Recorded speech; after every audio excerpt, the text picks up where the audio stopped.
Tu penses que l'argent fait le bonheur? Eh bien, Daniel Kahneman, prix Nobel d'économie, a prouvé que c'est vrai, mais seulement jusqu'à un certain point. Je vous explique tout ça.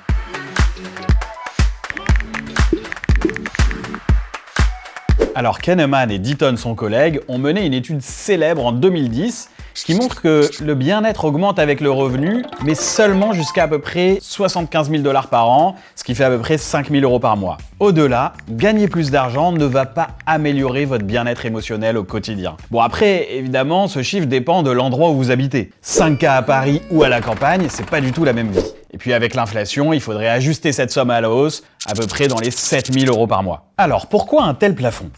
Parce que l'argent permet de couvrir nos besoins essentiels. Le logement, la santé, les loisirs.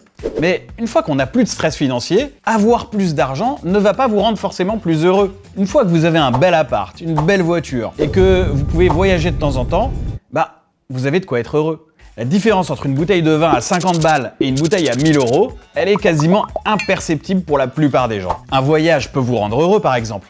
Mais que ce voyage soit dans un avion de ligne ou dans un jet privé, ça change pas grand-chose tant que vous êtes entouré des personnes que vous aimez et que vous profitez de votre voyage. Par contre, effectivement, si vous aimez voyager et que c'est impossible pour vous pour des raisons financières, l'argent pourrait vous rendre heureux à ce moment-là. Pourtant, il y a une étude plus récente qui a l'air de contredire tout ça. En 2021, Kahneman et Killingsworth ont trouvé que pour certaines personnes, le bonheur continue d'augmenter même au-delà de ce seuil. Mais à une seule condition, il faut déjà être une personne globalement satisfaite de sa vie. Sinon, gagner plus d'argent ne changera absolument rien à ton mal-être. Donc même cette étude contradictoire montre que l'argent seul ne peut pas vous rendre heureux. Alors pour conclure, il semble que les chiffres ne sont pas vraiment clairs sur la question et il y a pour moi un paramètre qui n'est pas pris en compte dans ces études, c'est la différence entre les individus. Si on est extrêmement matérialiste, alors il est possible que la courbe puisse augmenter sans arrêt en fonction du niveau de richesse. Mais il y a plein d'autres dimensions de la vie qui nous procurent du bonheur.